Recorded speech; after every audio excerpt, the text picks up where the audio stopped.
que voy ni topo allá. O sea, no es risa, damita, discúlpeme. No es risa, señor. Estoy estresada. Estoy que me tengo que ir a mi trabajo. Lo disculpo en serio. También discúlpeme si le faltamos al respeto.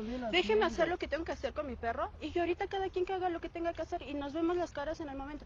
Con usted, como dice, con usted no es nada, es con el oficial, que el oficial diga qué perro fue. Porque mi perro pero está él va a levantar su acta, su tarjeta informativa. Pero ¿por qué él va a poner su nombre? ¿Y por qué va a levantar una? Y no que ya la había levantado, señor. Está haciendo una tarjeta informativa, escúcheme.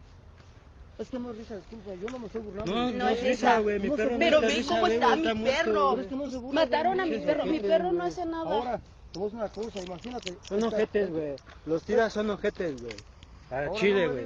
Yo no estoy faltando de respeto ni a ti. Señor oficial, Discúlpeme, nos pueden dejar que pueda ir a... Que suban a ver el caballo, güey. Me Puede duele ser el decirle, perro, no tiene dientes. me duele decirle, pero es que me da coraje. Mira, ¿Por qué? no queremos Porque un señor que- con su mismo uniforme mató a mi pobre perrito que no hace ni una pobre mosca lastima. Pobre cabrón este, güey. Es bien pinche noble el culero, güey. Pobrecito, güey. ¿Por qué le disparan, güey? No, güey, son culeros, güey. Ya lo voy a ir a enterrar, güey. Ya déjame enterrarlo, güey. No me lo van a...